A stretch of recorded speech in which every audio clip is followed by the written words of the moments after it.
Benvingudes i benvinguts un dia més, avui una resposta. Gràcies per ser aquí amb nosaltres. Sabem que el procés cap a la independència de Catalunya no té ja cap possibilitat de marxa enrere. El nou estat català independent és una realitat cada vegada més plausible, és una realitat que tenim gairebé a tocar. Ara bé, com es concretarà aquesta independència de Catalunya? L'endemà de la independència, què passarà?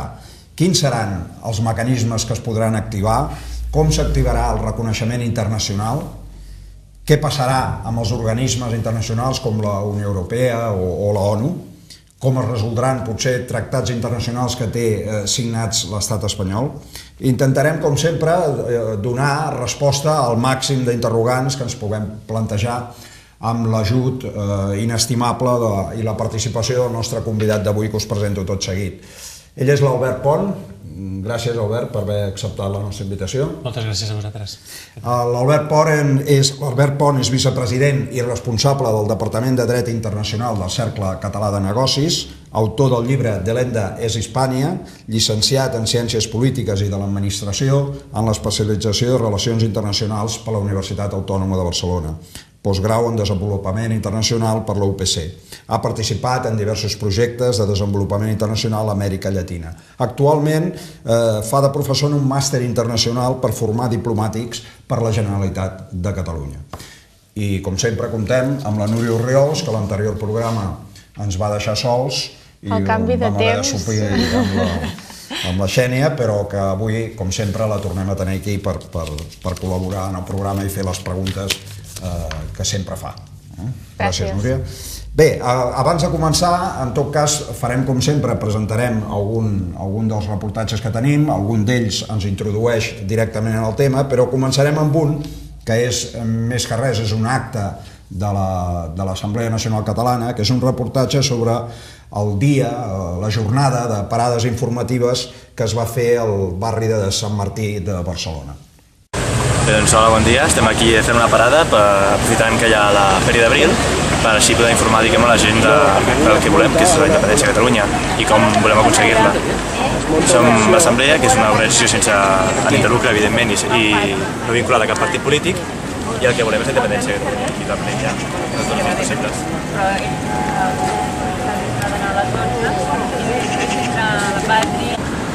Llavors, si t'interessa o pots, doncs deixa'm que les teves dades i t'enviem informació de les coses que fem. Perquè això és el que fem nosaltres i que interessa que tothom ho sàpiga. O sigui, interessa molt donar difusió i que tu ho expliquis als gent que tu coneguis, i a més perquè som els que treballem dintre de Sant Martí, saps? I a més, si fem alguna activitat tancada, a vegades la gent pot dir «Ai, doncs no sabia que ho feien».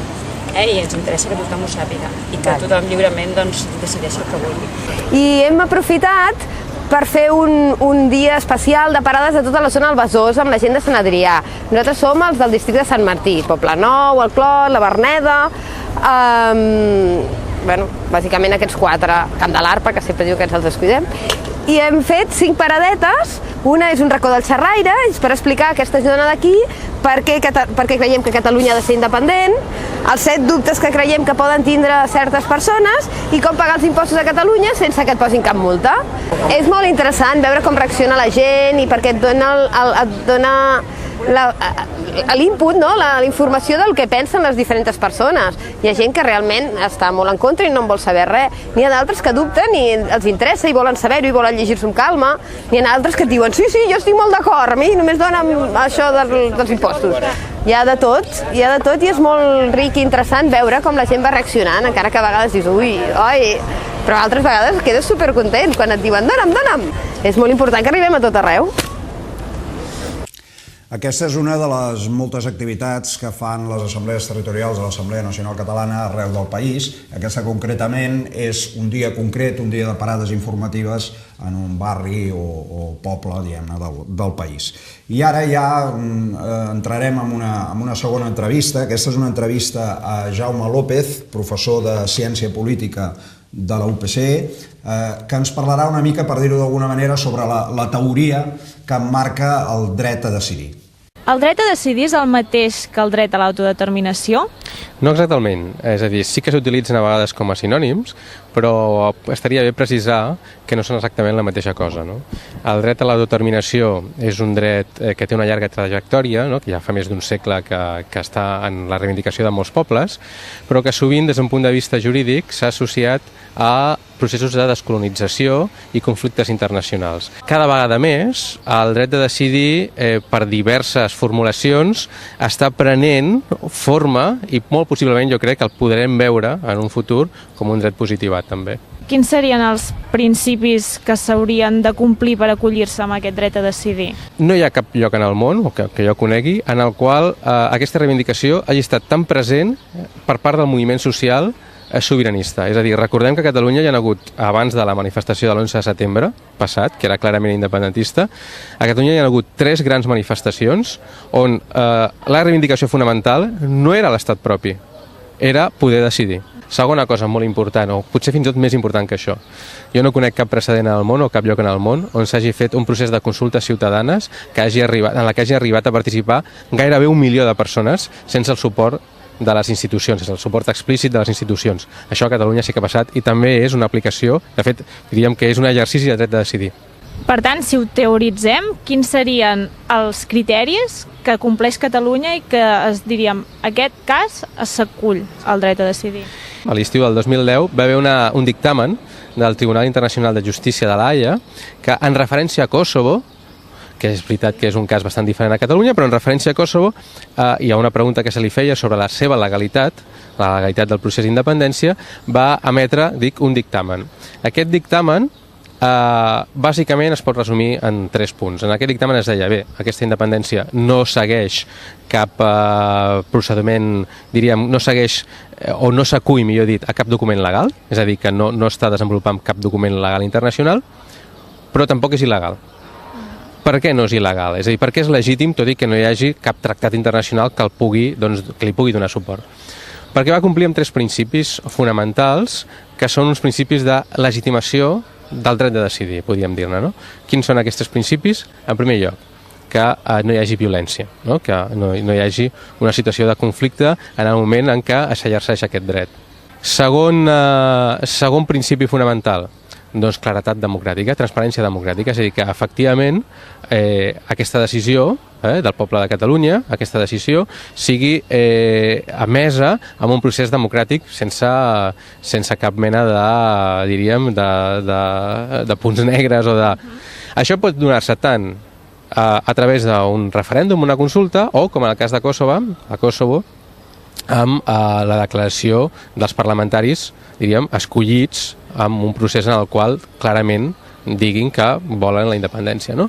I tercer element, que aquest potser és el que més ens requereix de més recorregut, doncs haver esgotat totes les vies de negociació amb l'Estat, és a dir, que un no s'aixeca un dia pel matí i diu vull ser independent i per tant la comunitat internacional m'ho ha de reconèixer, sinó que en aquest cas el que diu el tribunal és que la comunitat internacional el que exigeix és que primer et posis d'acord amb els teus veïns i que si no et poses d'acord en darrer terme podràs exercir el dret de decidir si vols separar-te, però que en primer lloc el que cal és negociar. I aquí doncs, jo crec que estem en aquesta situació de seguir esgotant totes les vies negociadores perquè aquest procés sigui legítim a nivell internacional. No? Per tant, seria com una via per aconseguir crear un nou estat en un context democràtic i que potser ens diferenciaria de la creació de la resta d'estats que s'ha fet a partir de guerres o conflictes que no són democràtics. Sí, jo crec que si una gràcia afegida pot tenir el procés d'independència de Catalunya és que pot situar-se com el model, fins i tot per fites futures, com el model de procés d'independència que transcorre en pau, amb llibertat, en democràcia, i tenim present uns principis que han estat dictats per al màxim òrgan, diguem, jurídic internacional, com és el Tribunal Internacional de l'Haia. És a dir, que crec que en aquest cas, a més de la importància que pot tenir pels catalans tot aquest procés, crec que pot esdevenir un model de cara a altres nacions sense estat. Bé, aquesta ha estat l'entrevista amb en Jaume López, que ens haurà de disculpar perquè involuntàriament l'hem canviat d'universitat, he dit que era professor de la UPC i en realitat és professor de la UPF. I ara ja, per tal d'introduir-nos directament en el tema, us oferim la darrera entrevista amb la persona que va ser corresponsal a diferents països i cap d'informació internacional de TV3, el periodista Martí Anglada, que més o menys, per resumir-ho d'alguna manera, diríem que ens diu que internacionalment necessitem amics. Quins amics hauria d'anar a buscar a Catalunya i per què els necessitem? Jo el que he dit és que no hi ha... les majories són molt necessàries, això no les hem de menystenir, però que no és tot, que fa falta més que això. És a dir, no vol dir que no... És a dir, escolta, és que si tenim amics no cal tenir... No. Primer has de tenir majories, has de tenir majories sòlides, majories fortes, s'ha de tenir majories parlamentàries, majories socials, és a dir, sense majories no convences a ningú. Ara, no n'hi ha prou només amb tenir les majories. També s'ha de ser pacífic, s'ha de ser democràtic, i aquí entra el tema de la consulta, tot això també s'ha de fer, però és que a més necessites amics. Necessites amics, perquè a l'última instància, en els moments claus importants d'un procés d'aquesta mena, que està visquent a Catalunya, hi ha un moment en el qual els amics són determinants. Per tant, no pots anar caminant sol. Has d'anar sempre tinguent amics, els has de crear, els has de cuidar, els has de mimar, has de tenir, sobretot si és un país petit, has de tenir padrins. Quins són els padrins que hem d'anar a buscar a l'exterior?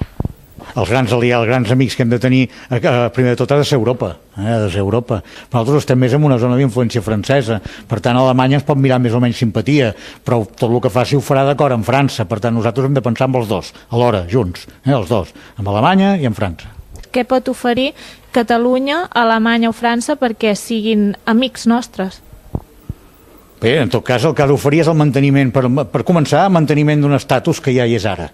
L'estatus econòmic, em refereixo, I quan jo dic la petroquímica de Tarragona, no hem de canviar el port de Tarragona ni s'ha de canviar les empreses, però hi ha empreses alemanyes, les principals empreses alemanyes no tenen la seu, a la península Ibèrica tenen la seu a Barcelona i a Tarragona.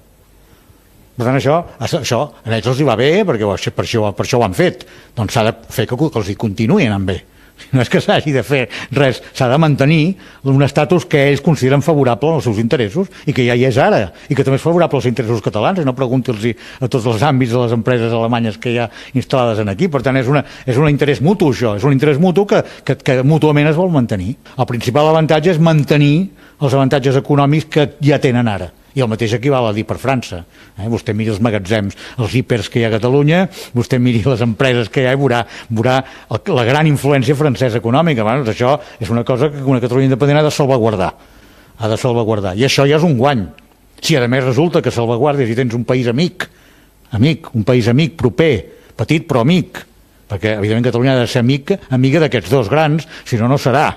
És a dir, ha de ser amiga d'aquests països grans, d'Alemanya i de França. Si a més tens un país amic i un país aliat i un país lleial, doncs escolti, això ho tens guanyat. El que tenen, això tant alemanys com francesos, tenen el 36% del deute públic espanyol, bancs francesos i alemanys, i això és molt. Per tant, els hi preocupa molt el futur del deute públic i això veuen que Catalunya paga el 25% dels impostos d'Espanya i diuen que si aquesta gent se'n va, aquí qui pagarà, qui tornarà el deute. Per tant, això els preocupa i molt, i jo crec que és un dels principals obstacles que tenim en aquests moments. És un dels principals obstacles és què passa amb el deute públic. No és la viabilitat de Catalunya, no tenim cap problema amb això. 7 milions i mig de ciutadans europeus amb un PIB per sobre de la mitjana europea, amb un port com Barcelona i un altre port com Tarragona al costat amb la situació geogràfica que tenim, això no té problema, no té cap problema la viabilitat de Catalunya. El problema és la viabilitat d'Espanya sense Catalunya.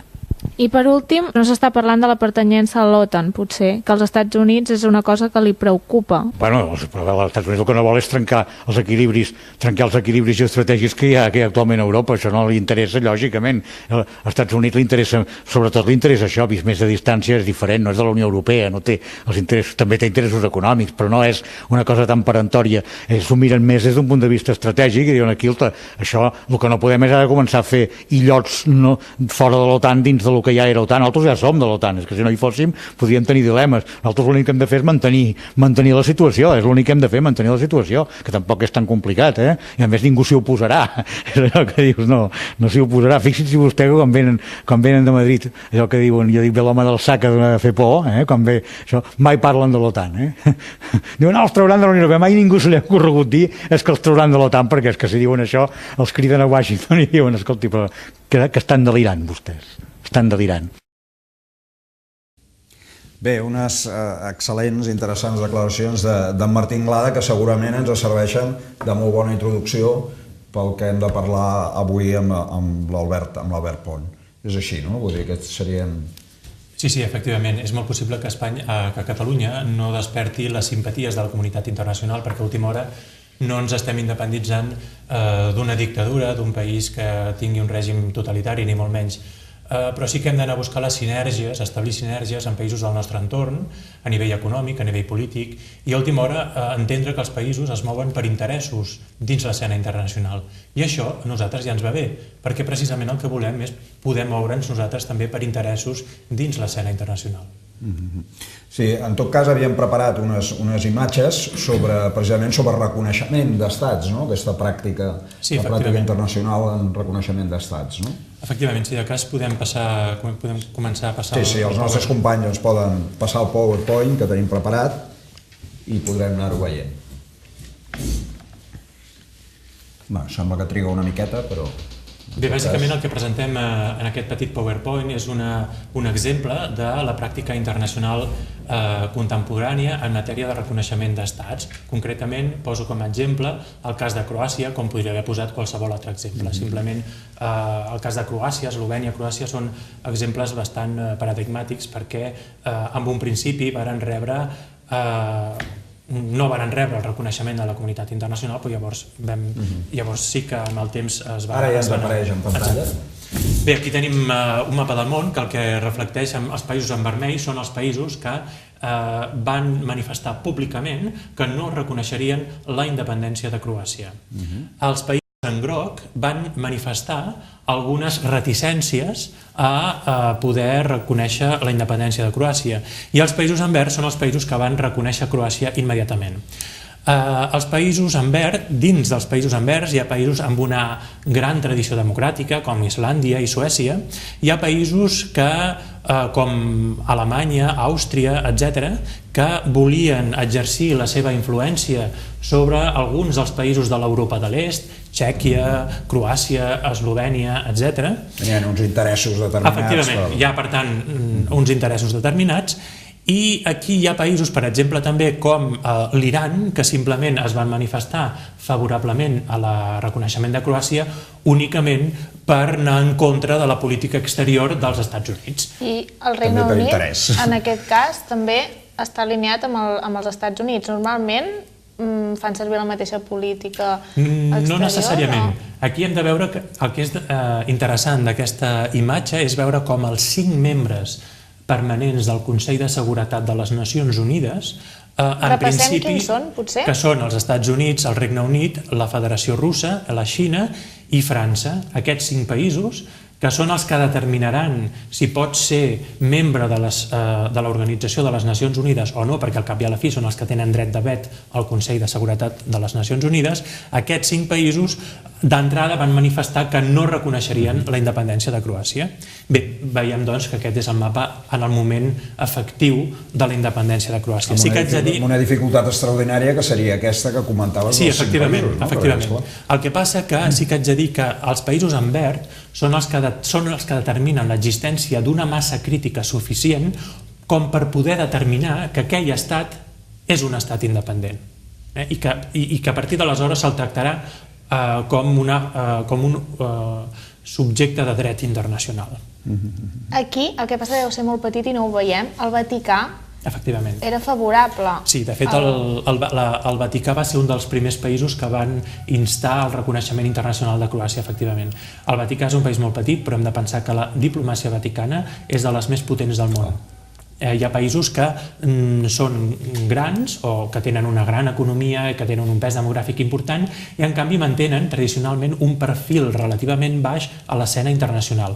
Per exemple, aquest era el perfil que se li havia atribuït a Alemanya. El que passa que la desfeta del bloc de l'est va donar l'oportunitat a Alemanya a erigir-se com a potència com a mínim dins de l'àmbit europeu. I en el nostre cas, Alemanya ja queda consolidada com una gran potència a nivell internacional. Si de cas veiem doncs que al cap d'uns mesos després de proclamada la independència de Catalunya, Perdó, de Croàcia. Ens hem avançat. Sí, però ve a ser això, de fet. Al cap d'uns mesos després de proclamada la independència de Croàcia, aquest és el reconeixement internacional que va obtenir Croàcia. Els 5 membres permanents del Consell de Seguretat de les Nacions Unides varen reconèixer immediatament a Croàcia i bàsicament Croàcia va tenir alguna dificultat, evidentment, amb Sèrbia, que formava part de l'antic estat, de l'antiga república iugoslava. En aquest reconeixement internacional, aquest canvi en la política exterior d'aquests estats, hi té a veure el paper de Sèrbia, no? Perquè al capdavall hi va haver una guerra. Sí, bé, de fet, el cas de Croàcia és paradigmàtic precisament perquè hi van haver no una guerra, sinó successives guerres, les guerres dels Balcans, que van enterbolir les relacions a nivell internacional dins la Unió Europea i fins i tot van posar en evidència la política exterior europea en matèria de reconeixement d'estats. Per tant, això a nosaltres ens serveix com a experiència d'allò que no s'ha de fer. Vull dir, a la Unió Europea els hi serveix d'experiència d'allò que no s'ha de fer. Quan davant l'evidència de que la voluntat d'un país, del seu poble, és constituir-se com a entitat sobirana, com a país independent, políticament parlant, la comunitat internacional acostuma a aplicar la doctrina Estrada, que vol dir que apliquen simplement el reconeixement internacional de governs i d'estats de forma directa quan hi ha un govern de facto que governa sobre el territori que s'acaba d'independitzar. Veiem doncs que en qüestió de mesos es pot resoldre el tema del reconeixement. Ara bé, a Catalunya sí que haurem d'establir una sèrie d'estratègies perquè, com deia abans en Martí Anglada, no tot serà un camí de roses, ni molt menys, i evidentment, molt probablement, Catalunya no despertarà simpaties, les simpaties que sí van despertar a les repúbliques bàltiques o d'altres països dins de l'opinió pública internacional i concretament a Europa. Però a l'hora de constituir un estat, el fet de reconèixer és un acte declaratiu, no? O sigui que l'estat tu el pots constituir igual, encara que no et reconeguin. Molt bé. Això és una molt bona apreciació perquè en dret internacional clàssic, que és el que es desenvolupava fins a la Segona Guerra Mundial, un territori, una determinada entitat política no es podia considerar com a estat sobirà i independent fins que no hagués rebut el reconeixement dels membres de la comunitat internacional. Això vol dir que en aquell moment el reconeixement era un acte obligatori per part dels membres de la comunitat internacional, però al mateix temps tenia efectes de caràcter jurídic, com era la constitució d'un estat. Avui dia el dret internacional és eminentment evolutiu i avui dia això no es contempla, és el que comentaves tu. Avui dia el dret internacional el que fa és donar l'oportunitat als països a que reconeguin o no, segons la seva pròpia voluntat, un nou estat independent, però aquest reconeixement ja no té efectes constitutius. És a dir, al final pot passar que un estat existeixi, que una determinada entitat existeixi com a entitat sobirana, fins i tot sense rebre el reconeixement de determinats estats. Per tant, no és condició necessària que en reconeguin tots els estats per ser un estat. En absolut.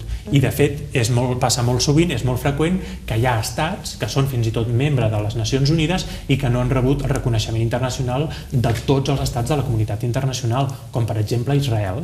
Hi ha d'altres països, com per exemple Taiwan, que entre Taiwan i la Xina no es reconeixen mútuament. A veure, la Xina és una superpotència, és membre del Consell de Seguretat de les Nacions Unides i malgrat això hi ha un país que no el reconeix. Bé, veiem doncs que es pot ser un estat independent sense haver rebut el reconeixement de tothom. Com deia el Martí Anglada també, el que interessa sobretot és tenir 2 o 3 amics que comencin, diguem-ne, una mica a fer girar la roda. Molt bé, és interessant tenir algú que avali la candidatura de Catalunya a la comunitat internacional. Si aquest algú no pot ser Espanya, perquè Espanya no saber negociar el procés de secessió, evidentment haurem de buscar algú altre, que poden ser els Estats Units, que pot ser Alemanya, que pot ser el Vaticà, Israel, etc. Per tant, d'entrada, aquí tenim en verd els països que en principi considerem que no manifestaran gaires problemes, que no posaran gaires pals a les rodes al reconeixement internacional de Catalunya. En canvi, hi ha països en groc que podrien manifestar alguna reticència al reconeixement internacional de Catalunya i tenim en vermell, principalment Espanya i França, països que molt probablement s'oposaran a la independència de Catalunya. a l'hora de fer aquest mapa, en què t'has basat? En quins criteris? Primer, ens hem basat en diverses qüestions. Primera, amb la política de reconeixement internacionals de cada estat durant els últims 20 anys. A Europa, en els últims 20 anys, han aparegut 15 nous estats. A la zona del Caucas han aparegut 3 més, a la zona de l'Àsia Central n'han aparegut mitja dotzena llarga més. És a dir, l'aparició de nous estats és un efecte constant, diguéssim, és un fenomen constant a la societat internacional i, per tant, el que hem analitzat és veure la política de reconeixement d'estats de cada país. Hi ha països que per una qüestió pràctica reconeixen immediatament els estats, els territoris que s'independitzen. Hi ha països, o fins i tot organitzacions internacionals com la Unió Europea, l'OCDE o el Consell d'Europa, dels quals Espanya és membre i tots els països al nostre entorn en són membres, que el que fan és condicionar el reconeixement dels nous estats al compliment de determinats criteris o condicions, com per exemple l'establiment d'un estat de dret, com per exemple l'establiment d'un sistema democràtic de govern, com per exemple l'establiment d'una economia de mercat, coses que avui dia Catalunya ja té. El que sí que Catalunya haurà de fer una vegada independitzada, una vegada consumada la independència, és declarar-se continuadora d'una sèrie de tractats internacionals, com per exemple tots aquells que fan referència al respecte dels drets humans, de les fronteres i de les minories nacionals. Això, per exemple, és un condicionament per poder ser reconegut pels països membres del Consell d'Europa i de l'OCDE. Però encara que complim aquests criteris, els països que formen part d'aquestes organitzacions no tenen al capdavall per què reconèixer, no? Catalunya? No, obligació no en tenen cap. El reconeixement és un acte lliure. L'organització sí. L'organització com a organització internacional té una voluntat pròpia i diferent de la dels estats membres. Jo estic pensant en el que parlaves del Vaticà. Potser és molt important aquest reconeixement del Vaticà per la seva gran influència i potser l'Església catalana aquí potser tindrà un paper decisiu en aquest reconeixement. No és important, és fonamental. El Vaticà no és important, és fonamental. Aleshores, de quina manera es pot neutralitzar possibles reticències per part de països a l'hora de reconèixer-nos?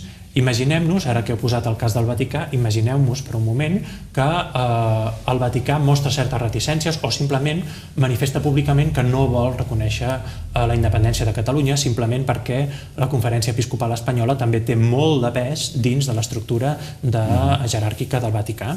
Doncs bé, en aquest cas, el Vaticà té algun conveni, algun tractat internacional signat amb l'estat espanyol, algun concordat, concretament de l'any 79, i el dret internacional, concretament la Convenció de Viena de 1978, que estableix la successió d'estats en matèria de tractats internacionals, el que ens diu és que els tractats bilaterals no es transmeten a l'estat successor.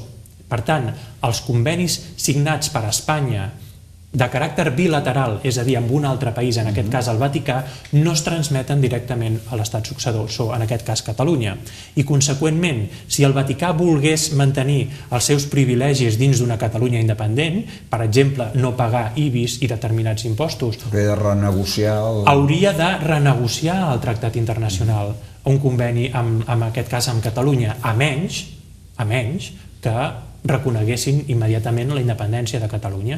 En aquest cas, aquest concordat es podria transmetre directament a Catalunya. Has anomenat la Convenció de Viena. Què és la Convenció de Viena i quan et refereixes a successió d'estats, de què estem parlant? Molt bé. Convenció de Viena són diverses convencions que la comunitat internacional adopta per codificar determinades matèries. Per exemple, de convencions de Viena n'hi ha moltes. Hi ha la de l'any 61, que regula les relacions diplomàtiques, la de l'any 63, que regula les relacions consulars, la de l'any 69, que regula la transmissió dels tractats internacionals en casos de successió d'estats, la del 78, i la del 83, que regula, per exemple, el repartiment de béns i deutes en casos també de successió d'estats. Per tant, veiem que les convencions de Viena són instruments jurídics que el que fan és regular determinats aspectes, determinats àmbits de la relació entre estats. Aleshores, què vol dir successió d'estats? Doncs la successió d'estat és un epígraf dins del dret internacional on es plantegen totes aquelles qüestions que fa referència a la transmissió de drets i deures de l'Estat predecessor a l'Estat successor en cas d'independència, en cas de secessió o de transferència d'un territori entre dos estats, etc. Per tant, hi ha legislació internacional on Catalunya es pot anar a emparar quan ens separem, si és el cas d'Espanya. Naturalment. En casos de secessions, en principi, no ens hem d'emparar amb la legislació de l'Estat predecessor, en aquest cas l'estat espanyol, perquè evidentment difícilment trobarem un ordenament constitucional que reguli la successió, la secessió de determinats territoris, és evident, sinó que el que hem de fer és legalitzar-ho, buscar un marc legal, naturalment que sí, jo estic a favor de la independència des d'un punt de vista legal, no hi estaria a favor si no fos d'aquesta manera, però aquesta legalitat no la dona l'ordenament constitucional, sinó que la dona el dret internacional. Per tant, quan el Parlament es diu podrem fer la consulta o farem aquesta transició en el marc legal que s'esdevingui, estem parlant de marc legal català, marc legal internacional. Per tant, no estarem fora de la llei, sinó que ho farem bé. Naturalment. Ho farem com han fet molts altres països abans que nosaltres. Sí que vull comentar que nosaltres, una qüestió que sí que m'agradaria que quedés clara, tampoc és que hàgim de seguir fil per randa el dret internacional, perquè el dret internacional, la majoria de normes que té, són de caràcter dispositiu. Què vol dir això? Que normalment accepten acord en contrari. Hi ha algunes normes que no, però la majoria sí. Per tant, el dret internacional depèn de la voluntat dels estats i, conseqüentment, nosaltres, en el procés de secessió, no és que hàgim de complir les regulacions, les normes de dret internacional, sinó que el dret internacional acabarà dient allò que nosaltres hàgim fet, perquè el dret internacional es nodreix de la pràctica dels estats. De la costum. Del costum, efectivament. I nosaltres centrem costum en determinades matèries, efectivament. Moltes vegades es parla de, o normalment la gent del carrer parla d'això, de si Catalunya, quan sigui independent, doncs sortirà d'Europa, no? Quedarà fora d'Europa. Però aquest fora d'Europa què vol dir? Què vol dir? Doncs, esclar, fora d'Europa hem de pensar que Europa és un munt de tractats internacionals, n'hi ha dotzenes per no dir centenars, i de fet hi ha nombroses organitzacions internacionals que operen, que solapen unes a d'altres dins d'aquest mateix territori que anomenem Europa. Per exemple, això que tenim en blau són els països membres de la Unió Europea, que de fet és l'organització més important que hi ha en aquest moment. Els països que hi ha en verd, que són Suïssa, Islàndia i Noruega, no són membres de la Unió Europea per voluntat pròpia, i els països amb taronja són països que es varen independitzar recentment en els últims 20 anys, varen sortir de l'òrbita soviètica, exsoviètica, i tenen convenis de lliure comerç amb Europa Occidental, amb la Unió Europea concretament. Aleshores, dins de la Unió Europea ja s'han produït diferents casos de successió d'estats, com dèiem abans. Per exemple, el cas de la República Democràtica Alemanya. La República Democràtica Alemanya va desaparèixer com a conseqüència de la caiguda del mur de Berlín, i a Alemanya el que va aconseguir va ser ampliar l'àmbit territorial d'aplicació de tots els tractats constitutius de la Unió Europea sense necessitat de donar dret de vetos a la resta de membres de la Unió Europea. Per tant, estem dient que Alemanya es va reunificar, cosa que no estava prevista en els tractats europeus del moment, i es va resoldre políticament. I és important aquest fet perquè quan diuen no és que els tractats de la Unió Europea no preveuen que Catalunya, en cas de separació d'Espanya, quedi automàticament dintre, però tampoc ho prohibeixen. No ho prohibeixen. Per tant, és una qüestió que s'ha de resoldre des d'un punt de vista polític. Els tractats de la Unió Europea no ho poden preveure tot. Per exemple, no preveien, com dic, la reunificació alemanya, malgrat que la Constitució alemanya sí que ho preveia. La llei fonamental de Bonn de 1949 preveia aquesta reunificació, que finalment es va produir el 89. Però, per exemple, la Unió Europea tampoc preveia la sortida de la Unió Europea d'una regió, d'un estat membre, sense que aquest territori deixés de ser regió d'aquest estat membre. Això es veu quan parlem de Groenlàndia.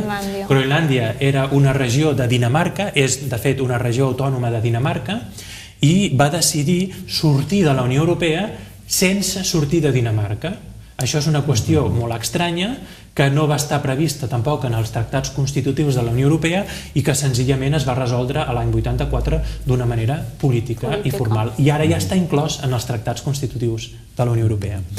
Quan parlem de la possible exclusió de Catalunya de la Unió Europea, estem dient un disbarat. És el que deia en Martí Anglada. No ens truquen de la OTAN per dir que no ens faran fora de la OTAN perquè és absurd, no? Diguéssim. Aquí també s'hauria d'aplicar el mateix. Penseu que si existís algun mecanisme d'expulsió d'un territori, d'un país membre de la Unió Europea pel fet d'haver-se secessionat, s'hauria d'aplicar no només a aquest territori, a Catalunya, sinó que s'hauria d'aplicar a tots els casos de successió d'estat que es produïssin dins de la Unió Europea. Això vol dir que s'hauria d'aplicar, per exemple, posem per cas el cas de Flandes, si s'independitzés de Bèlgica. Clar, Flandes, capital Brussel·les. Brussel·les, seu de les institucions comunitàries. Clar, seria absurd, ridícul pensar que Flandes en Brussel·les s'hauria de quedar fora de la Unió Europea. Per tant, si això no ens serveix per nosaltres, per Flandes tampoc ens ha de servir per nosaltres. Si a Catalunya poséssim s'expulsés, es marca un precedent i en cas que Flandes s'independitzés també s'hauria d'aplicar el mateix. Hauria de ser d'aplicació per tothom. Per tant, no té sentit. Efectivament, com dic, el dret internacional es fonamenta no amb el que ja està previst, sinó amb la pràctica internacional. Hi ha d'altres casos, com el cas d'Escòcia, però en el cas d'Escòcia hem de pensar que Anglaterra sí que accepta negociar la independència d'Escòcia i, per tant, el Regne Unit serà l'avalador d'Escòcia dins de la comunitat internacional inclosa dins la Unió Europea. Però, per exemple, aquí a Catalunya ens preocupa molt aquest tema de la Unió Europea i ara has posat el cas del Regne Unit, que ells es plantegen marxar. Potser ens ho hem de mirar amb una mica de distància, que és el que més ens convé, perquè hi ha moltes maneres de ser a la Unió Europea o de tenir relacions amb la Unió Europea. Tens raó. El que passa que de la mateixa manera que Espanya, durant la transició política a la democràcia, no va poder triar si volia estar dins la OTAN o no. De fet, Espanya va entrar a la OTAN abans d'entrar a la Comunitat Econòmica Europea i, a més, com a condició prèvia. Nosaltres ens trobarem amb el mateix cas. No és que se'ns faci fora d'Europa, és que Europa impedirà que Catalunya pugui triar de quina manera vol estar dins de la Unió Europea. Si volem acordar, si volem signar uns tractats o sí i uns altres no. Simplement haurem d'acceptar les coses com són. O sigui, haurem d'acceptar els tractats que té signats ja l'estat espanyol. Molt probablement sí. Segurament. No serà una ampliació automàtica, sí que s'haurà de formalitzar d'alguna manera amb la signatura d'algun tractat, però ja veiem que, com que els països es mouen per interessos, no per simpaties, és previsible que tots aquests països l'acabin signant. Hem de pensar que Catalunya no és Kosovo, Catalunya no està en un racó del món, a Catalunya hi ha més de 3.500 multinacionals europees, nord-americanes, etc. Moltes d'alemanyes, no? Moltes d'elles alemanyes, i a més, aproximadament el 70% o fins i tot més de les transferències del trànsit de mercaderies, de béns i de persones entre França i Espanya passen precisament per Catalunya. Europa no pot permetre bloquejar aquest trànsit, perquè de fet Europa el que suposa és una integració dels fluxos de mercaderies, de capitals i de persones. Comentaves que Europa està farcida de tractats, no? Sí, podem veure-ho aquí.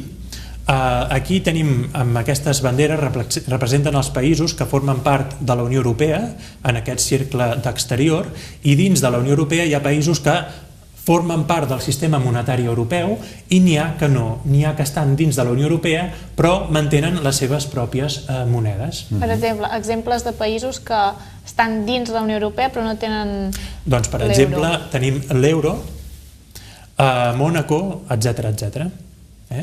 Els països nòrdics.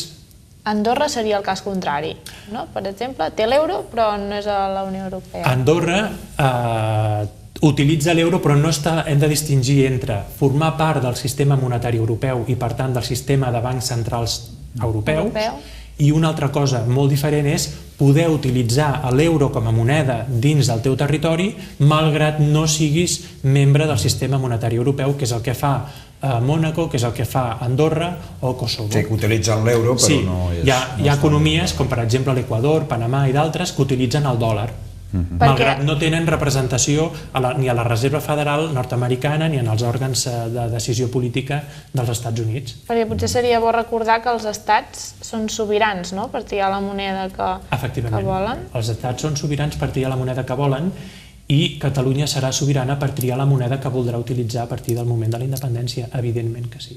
Per tant, quedareu fora de l'euro? Si volem, sí, i si no, no.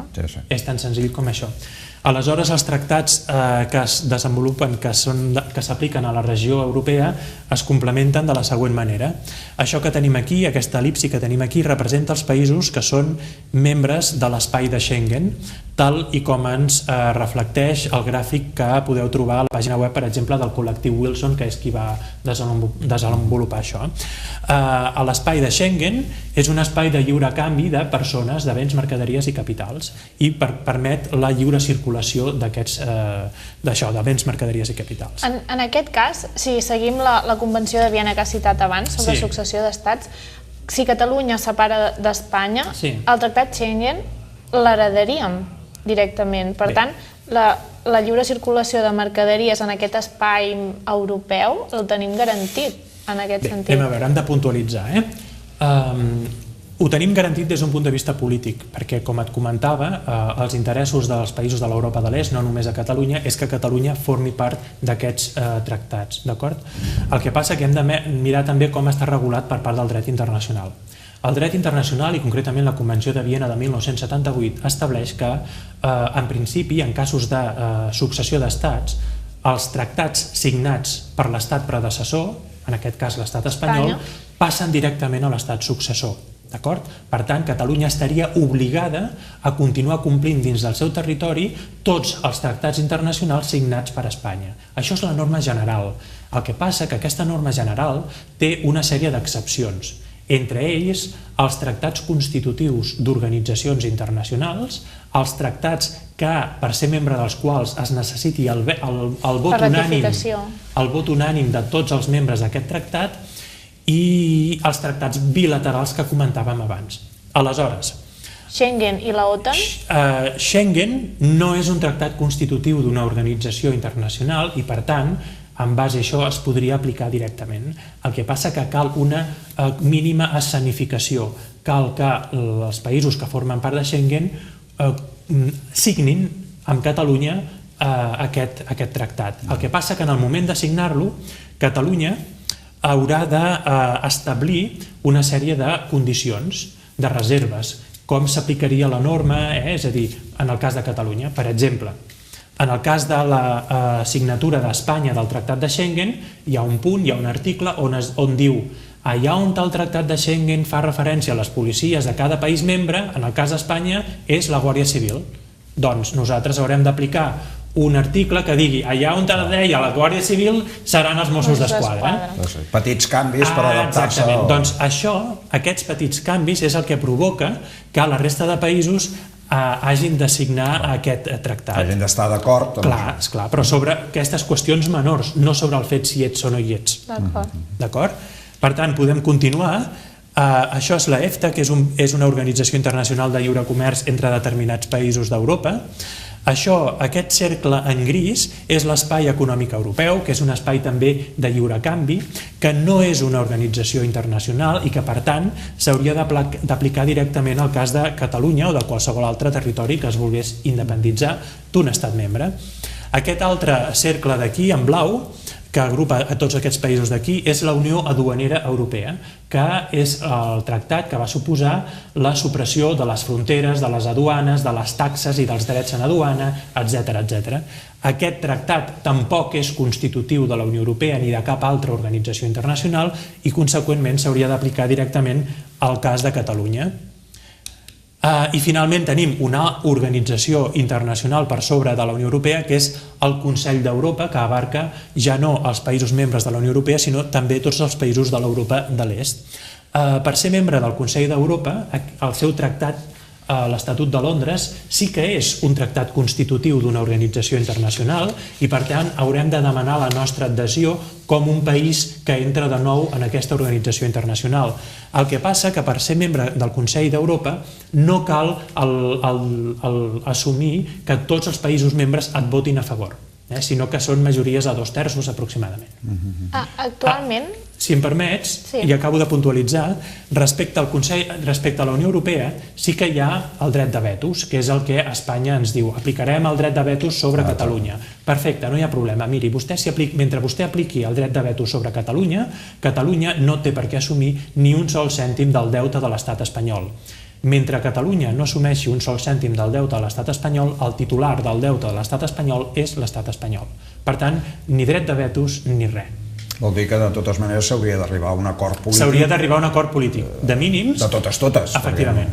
Efectivament, perquè Espanya per si mateixa no podrà pagar el seu deute. Hem de pensar que actualment el deute públic de l'Estat espanyol és de 978.000 milions d'euros i a final d'aquest any arribarà al 1.080.000 milions d'euros. Perquè ens fem una idea, això vol dir que si ho comparem amb altres casos, imaginem el cas de la Unió Soviètica, l'antiga Unió Soviètica, quan es va dissoldre, els països, els estats que en varen resultar d'aquella dissolució, varen haver de repartir-se un deute públic de 53.000 milions d'euros. Ja veiem, doncs, que la Unió Soviètica, l'antiga Unió Soviètica, un país 20 vegades més gran que Espanya, des d'un punt de vista econòmic, demogràfic, militar, etc., tenia un deute ridícul en comparació amb el deute de l'Estat espanyol. Per tant, aquí l'estat espanyol no té dret de veto sobre res. Amb prou feines haurà de donar les gràcies si Catalunya assumeix una part del seu deute, perquè tampoc en tenim obligació. Perquè tal com està ara la situació, és Espanya que ha contret aquest deute, és el Regne d'Espanya, i per tant, si Catalunya és independent, és una nova entitat que no està relacionada directament. Bé, no ben bé.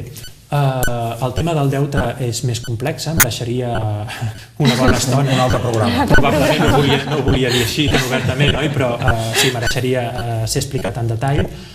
Comentar-vos bàsicament que hi ha part del deute públic de l'estat espanyol que no es pot transmetre a Catalunya, a una Catalunya independent. Per què? Per exemple, tot el tema dels avals. Els avals bancaris, els avals a la banca espanyola, per exemple també el crèdit donat el deute de les elèctriques, tot això no es pot transmetre a l'estat successor. I això, només això, és un terç, pràcticament un terç del deute de l'administració central de l'estat.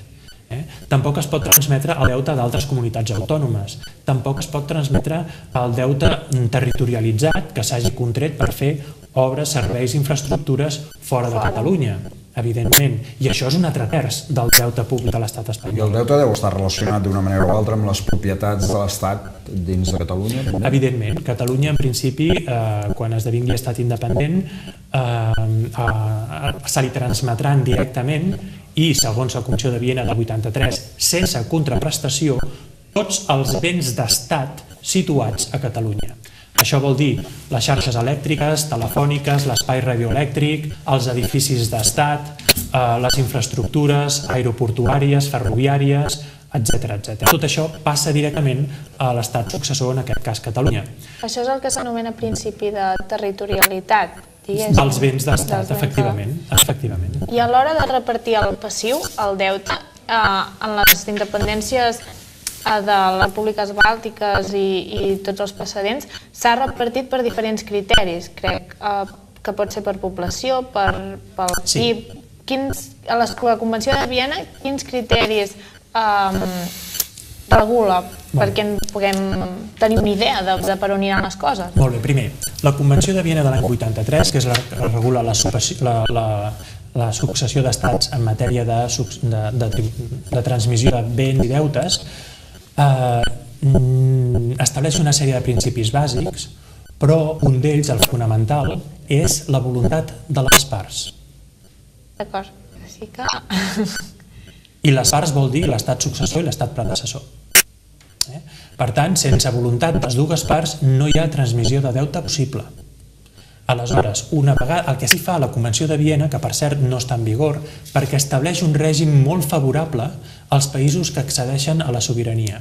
perquè la comunitat internacional als anys 70 i 60 i 70 el que volien precisament era garantir la viabilitat econòmica dels països que accedien a la independència. Estàvem al context de la descolonització, efectivament, no? estaven en el context de la descolonització i per tant la Convenció de Viena del 83 el que fa és afavorir aquests països i en aquest cas a Catalunya. D'acord. Estem arribant ja al final, com sempre el temps passa volant, segur que ens hem deixat... Estem aprenent molt, Home, cada programa aprenem constantment. Doncs jo el que volia comentar-te és si la teva opinió sobre el camí per arribar a aquesta independència que es planteja. De moment tenim l'escenari plantejat de la consulta o referèndum, etc., però que la gent ja comença a comentar que si hi haurà eleccions plebiscitàries, que si hi haurà declaració unilateral d'independència. Quina és la teva opinió sobre...? Bé, des d'un punt de vista jurídic tant és un camí com l'altre, mentre es respecti, com comentava Martín Glada, la voluntat sobirana del poble, mentre hi hagi una manifestació democràtica, pacífica de la voluntat d'aquest poble. Personalment, aplicat això al cas de Catalunya, jo considero que és possible que al final no hàgim de recórrer ni a un referèndum, ni a la convocatòria d'un referèndum, ni tan sols a una declaració unilateral d'independència. Simplement la situació econòmica i política que viu l'estat espanyol acabarà caient pel seu propi pes com una fruita madura i finalment crec que sí que s'haurà de fer una declaració d'independència a posteriori, simplement argumentant que de facto, per una sèrie de qüestions que acabaran passant en els propers mesos, Catalunya, simplement per l'evolució dels esdeveniments polítics i econòmics, esdevé un estat independent. Que realment ja serem independents abans fins i tot... Molt probablement. Molt probablement no ens n'adonarem. És que la gent espera que TV3 i la BBC anunciï, i Televisió Esplugues, anunciï la declaració d'independència de la Generalitat i molt probablement ho viurem d'una manera més progressiva i amb un perfil més baix del que ens pensem. Puc fer una última pregunta ràpida? Des de la teva opinió també, a quins països o quines organitzacions internacionals la Generalitat, en aquest cas, hauria d'anar a fer una política exterior, a explicar realment el procés i a buscar aquest reconeixement internacional? Bé, això és molt important perquè evidentment sense el reconeixement internacional és molt difícil que Catalunya pugui operar com un estat independent. Aleshores la Generalitat ja ha creat determinades estructures d'estat, com per exemple el Diplocat, que forma part del Departament de Relacions Exteriors, que en l'actualitat estan treballant precisament per buscar aquestes sinergies amb països que poden avalar la nostra candidatura a la comunitat internacional. I fins i tot, penseu que les coses estan anant molt de pressa i el govern s'ho està prenent molt seriosament. Aquest any es pretén constituir un màster per formar a funcionaris de la Generalitat de Catalunya que puguin esdevenir diplomàtics de l'estat català i puguin començar a buscar aquestes sinergies entre la comunitat internacional. O sigui que de fet diríem que el govern sí que està per la feina. Molt probablement des d'un punt de vista de l'opinió pública no es veu perquè no transcendeix tota la feina que s'està fent, però realment s'està portant una velocitat de creuer gairebé, diria que vertiginosa, tenint en compte que normalment les administracions públiques no treballen a la velocitat que treballa l'empresa privada, diguéssim, no? Doncs bé, ara sí que ho hem de tancar perquè ja no tenim més temps. Moltes gràcies a l'Albert Pont per haver-nos il·lustrat també sobre totes aquestes qüestions de la pràctica internacional. L'Albert Pont, com sabeu, és autor del llibre De Lendas Hispania i encara que segurament molts de vosaltres ja ho sabeu, l'origen d'aquest títol ve d'una sentència que va dictar el Senat de Roma, que era Delenda es Cartago, quan va decidir que la ciutat de Cartago, enemiga de l'imperi, havia de ser destruïda fins als seus fonaments. La comparació entre Catalunya i Cartago potser és força evident. Els cartaginesos, comerciants i pactistes, haurien estat disposats a arribar a un acord amb Roma, que no va ser possible perquè, com ja sabem, les cultures imperials perceben el pactisme com una senyal de debilitat. Catalunya segurament fa 300 anys que intenta arribar a pactes amb Espanya. Potser és aquest el moment del Delenda es Hispania del llibre, que dona títol al llibre. Però no tant perquè nosaltres hàgim de destruir res, sinó perquè l'oligarquia que domina l'estat espanyol ha estat qui ha acabat destruint el propi estat.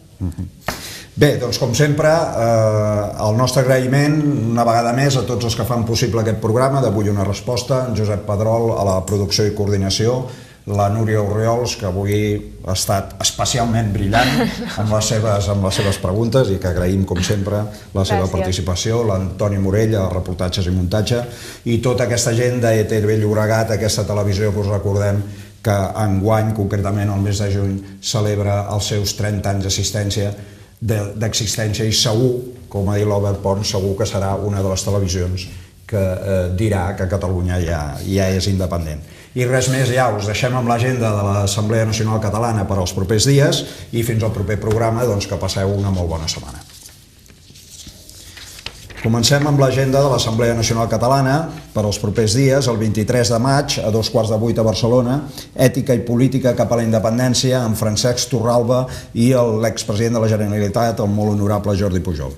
Sabadell, 23 de maig, a les 8 del vespre, 2014, Fem-ho possible. Hi intervindran Carme Forcadell, Muriel Casal, Josep Maria Vila de Badal, Montserrat Carulla, Patricia Gavancho, Isona Passola, Josep Rull, Oriol Junqueras i Dolors Camats. Caldes de Montbui, 23 de maig, a les 8 del vespre, legalitat, legitimitat, desobediència, a propòsit del dret d'autodeterminació, conferència a càrrec de José Luis Gordillo. L'Escala, 24 de maig, a les 8 del vespre, presentació de l'ANC a l'Escala, amb Josep Maria Terri Cabres i Carme Forcadell. Tossa de Mar, dissabte, 25 de maig, a 7:15 del vespre, independència, sens dubte, amb Carme Forcadell.